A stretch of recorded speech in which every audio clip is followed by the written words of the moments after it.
Luis López Guerra. He sido 10 años juez del Tribunal Europeo de Derechos Humanos en Estrasburgo y 9 años magistrado del Tribunal Constitucional Español. Con respecto al juicio actual, pues yo espero que la sentencia que se dicte en su momento pues tenga de tal forma en cuenta los derechos humanos en juego y sea lo suficientemente convincente como para que hagan innecesaria la intervención del Tribunal de Estrasburgo, que es un tribunal por naturaleza de tipo subsidiario. Ha empezado el juicio del procés. Lo que ocurrió en octubre de 2017 fue una crisis constitucional, como nos dijo en este mismo programa hace unas semanas Ignacio Sánchez Cuenca, o un golpe de Estado.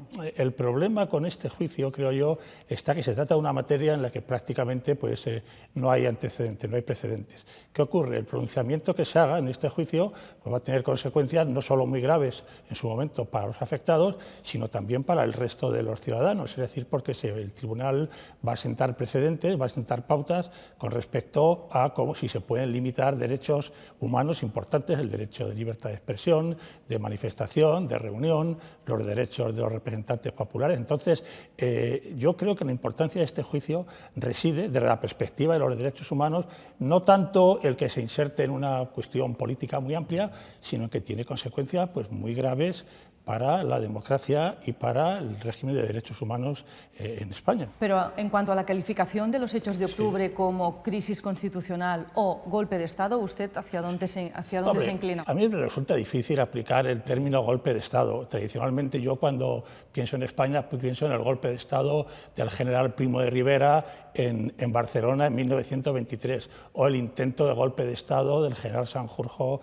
en Sevilla, o el intento de golpe de Estado que culminó en la Guerra Civil por parte de los generales sublevados. Es muy difícil, para mi forma de ver, trasladar ese concepto a los hechos que ocurrieron en Barcelona. Se puede llamar crisis constitucional. Hombre, había crisis constitucional en cuanto efectivamente se planteaban alternativas pues, que afectaban a la Constitución, pero golpe de Estado realmente creo que es una licencia poética, si usted quiere. Una licencia poética.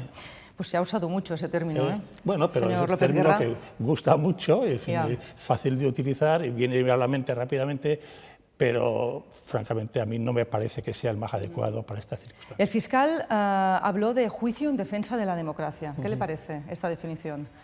Yo creo que, a mi modo de ver, no tiene mucho que ver. Este juicio se refiere a responsabilidades concretas de sujetos concretos. Entonces, lo que hay que verificar es si efectivamente se han llevado a cabo unos hechos y lo que para mí es importante, si cuando se llevan a cabo el análisis de estos hechos se tienen en cuenta los derechos humanos, los derechos de las personas afectadas. No basta con decir, no, es que se están defendiendo intereses muy importantes, pues la unidad de España, o de la otra perspectiva, la independencia de Cataluña, o se está hablando de la democracia. No, un juicio penal tiene que ver conductas concretas y tiene que hacerlo con todas las garantías. Esta es como debe, desde mi punto de vista, como debe enfocarse este juicio. Es decir, yo lo hago de la perspectiva, que es muy importante, hecho de los derechos humanos, de los afectados y de todos los demás que nos vemos concernidos por esto. Las defensas han denunciado falta de imparcialidad de este tribunal. ¿Usted cree que es un tribunal independiente el que está juzgando la causa de los hechos de octubre? A ver, en general, el sistema judicial español pues es un sistema que se puede decir es independiente. Si usted me pregunta que el juicio actual, el juez es independiente, yo no tendría mucha dificultad en decirle que yo creo que no tienen por qué recibir órdenes y si las reciben no tienen por qué obedecerlas. Yo ahí no tengo problemas. La imparcialidad, la cuestión de la parcialidad sí que está planteada. Obviamente, y es una cuestión que tendrá que ver cómo lo resuelve el tribunal, porque tendrán todas estas cuestiones pues tendrán que expresarse y no pueden pasar por ellas como si no existieran, sino que tendrán que hacer algún tipo de justificación. Estamos en el principio del procedimiento, vamos a ver qué ocurre. Ya. ¿En España hay separación de poderes? Claro, hay que pensar una cosa. El Poder Judicial español es español, pero está ya inserto en un sistema europeo. Es decir, pertenecemos a la Unión Europea con el Tribunal de Luxemburgo, estamos sujetos al Convenio Europeo de Derechos Humanos, que ha sido ratificado por España y que es derecho inmediatamente vigente.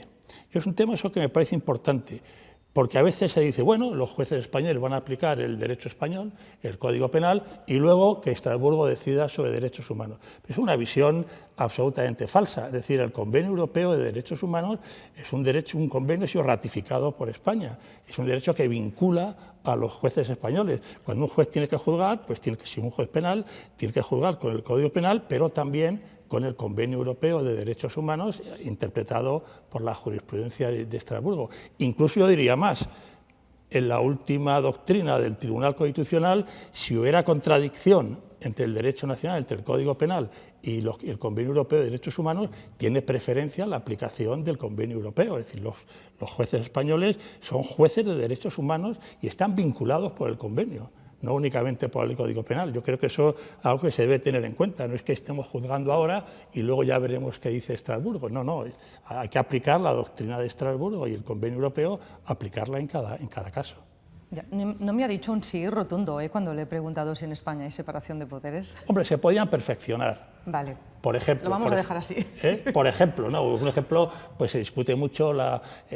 Yo he sido miembro del Consejo del Poder Judicial, sí, y la solución del Consejo que da la Constitución no es muy buena. Es decir, yo creo que podría mejorarse. ¿Lo que se está celebrando ahora en el Supremo es un juicio político? A mí me parece que es lo que una colega mía llamaba un bucle judicial. Es decir, dentro de un problema político general, pues se ha producido una especie de fenómeno lateral que ha sido, en vez de resolverse los problemas políticamente, pues se han encajado dentro del Poder Judicial, en un procedimiento. Claro, eso, pues se quiera que no, tiene consecuencias políticas, pero lo que se está dilucidando en ese juicio son cuestiones, como decía antes, cuestiones penales que tienen una proyección considerable sobre los derechos humanos. ¿Los acusados son presos políticos? Bueno, son presos, quiero decir, estamos siempre con los conceptos, ¿no? A mí me parece que todavía no hay sentencia, eso es evidente. Entonces, el dato que tenemos es que de los acusados, pues varios llevan 1 año y bastantes meses en situación de prisión provisional sin que se haya producido una sentencia. ¿Eso está justificado? La doctrina del Tribunal Europeo es muy restrictiva, es decir, en el sentido de que solo cabe la prisión provisional antes de juicio cuando se dan pues, unos supuestos muy precisos, y además esos supuestos pues, tienen que ser ponderados continuamente por el tribunal de que se trate, porque claro, el paso del tiempo afecta a estas cosas. ¿Hasta qué punto en este caso está justificada esta situación de prisión? A mí me resulta difícil considerar que hay una justificación suficiente. Se alega el peligro de evasión de la justicia, el peligro de fuga. ¿No? Sí. Y se dice, no, pero es que otros se han fugado. Podemos tomar decisiones sobre unas personas que tienen arraigo social basándonos en lo que han hecho otros. Si hiciéramos eso, estarían las cárceles posiblemente llenas de presos preventivos. En este aspecto yo no voy a definir si son presos políticos o no, porque está hablando de conceptos. Pero sí creo que la situación de prisión a mí no me parece muy justificada, me está difícil el justificarla desde la perspectiva del mero derecho penal y del derecho del Convenio Europeo de Derechos Humanos. ¿La unidad de España en este juicio está por encima de todo?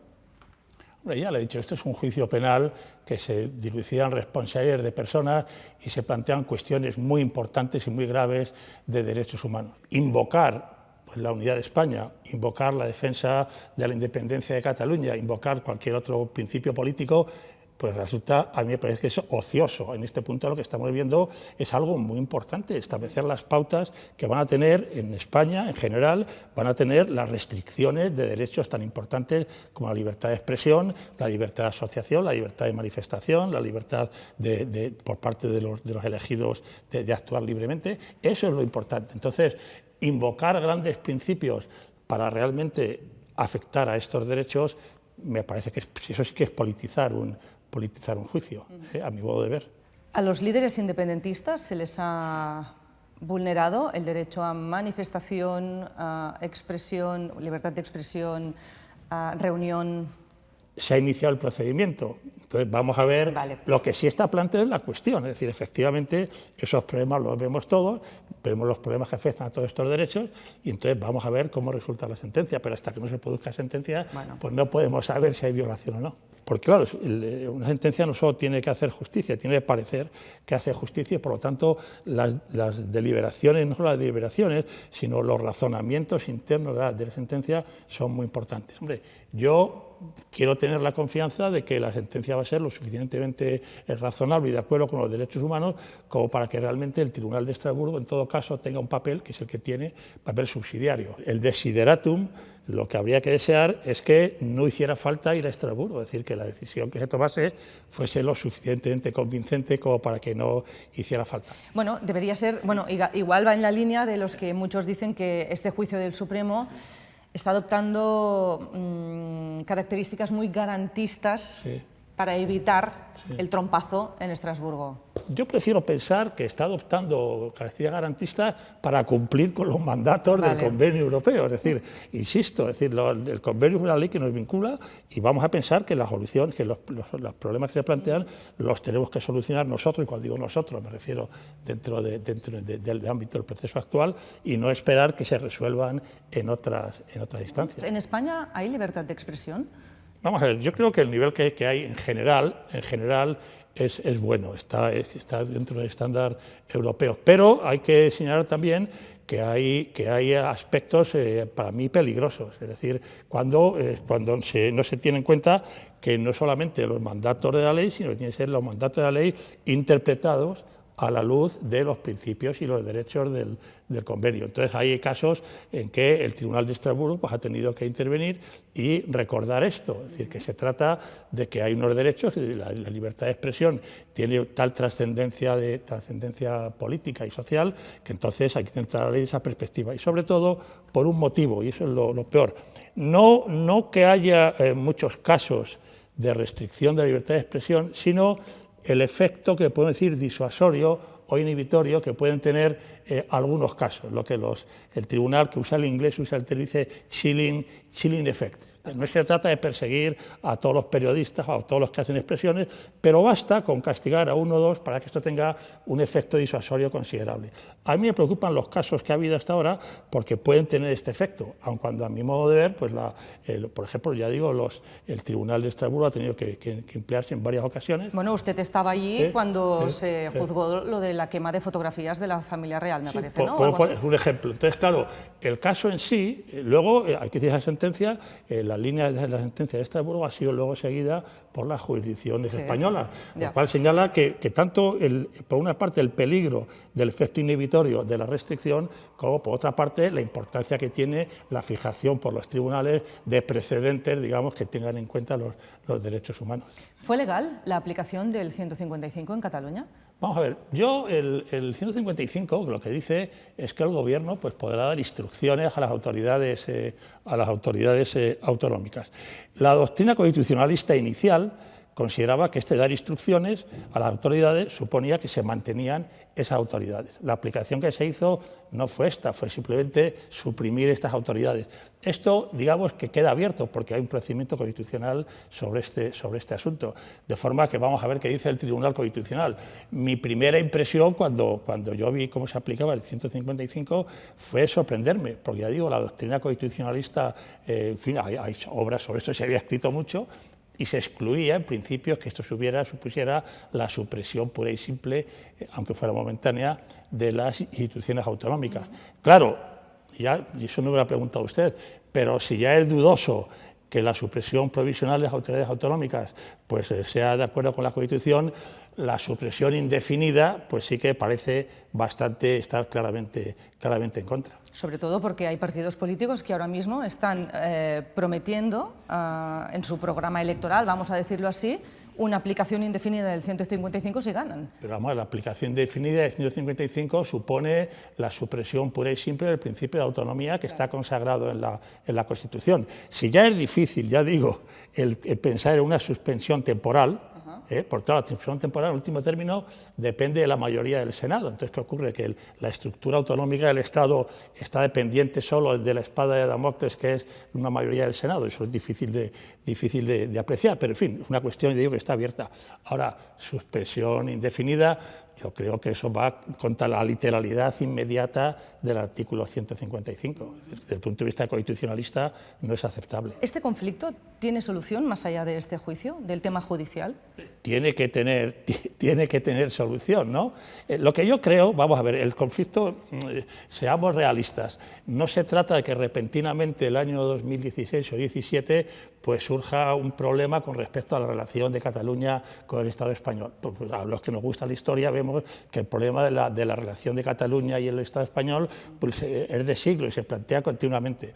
Como todos sabemos, al famoso filósofo nuestro querido Ortega dijo aquello que la cuestión catalana hay que conllevarla, como diciendo esto no tiene solución. Yo creo que ¿por qué no va a tenerla? Es decir, yo creo que las personas están para entenderse y para llegar a tipos de acuerdos. Claro, tenemos un arcoíris de soluciones, desde el extremo centralismo hasta la independencia, pasando por la autonomía, la federación, la confederación, lo que usted quiera. Yo creo que precisamente la necesidad para la convivencia es que los líderes políticos lleguen a acuerdos y lleguen a una solución. Yo la idea de un conflicto permanente en los próximos 10, 20, 30 años no me es aceptable. Es decir, me resisto personalmente a pensar que eso pueda ser así. Pero fíjese, Pedro Sánchez habló de la posibilidad de poner un relator de por medio y también fue un fracaso estrepitoso esto. Yo creo que en principio hay que abrir la negociación porque obviamente todo el mundo va a empezar pidiendo lo máximo. Y las negociaciones precisamente consisten en que partiendo de posiciones maximalistas, poco a poco se va llegando a algún tipo de acuerdo. Entonces, a mí me parece que el negarse a discutir diciendo que hay que cerrar los temas de discusión no me parece que sea lo más conducente a llegar a un acuerdo. Yo creo que en las negociaciones, sobre todo entre partidos políticos, pues hay que hablar de todo. Y luego cada uno va parte de su punto de vista y la negociación consiste en que cada uno ceda algo por su lado. Y ojalá sea eso lo que ocurra. Se me ocurre la posibilidad de reformar la Constitución, que es algo que está encallado desde hace mucho tiempo. Sí, pero yo creo que eso es porque hay una especie de espejismo. La Constitución de 78 se hizo por consenso, pero claro, hay que pensar que el consenso era porque no quedaba más remedio, en unas circunstancias excepcionales, la situación se venía de una dictadura, hay que pensar la existencia del terrorismo en aquel momento, el recuerdo de la guerra civil, es decir, que era necesario la existencia de fuerzas internas en España opuestas al sistema democrático. Había que llegar a algún tipo de acuerdo y se llegó a una transacción porque no quedaba más remedio. Claro, en este momento las circunstancias españolas son muy distintas. Entonces, digamos que la idea de conseguir un consenso en esta situación de todas las partes, similar al que hubo en el 78, es un poco utópico. Yo creo que una reforma de la Constitución, si hace falta, pues habrá que hacerlo, que alguien se arriesgue a presentar propuestas concretas y que intente reunir el apoyo popular necesario.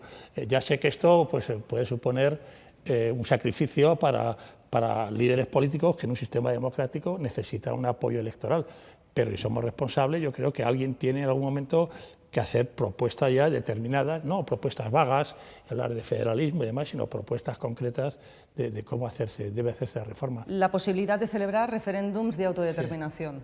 Sí. Si se pudieran celebrar, a lo mejor no estaríamos en este follón en el que estamos. Bueno, el concepto de autodeterminación lo que pasa es que es un concepto, digamos, político o moral, es decir, no hay un tribunal internacional ante el que pueda presentarse una demanda de autodeterminación.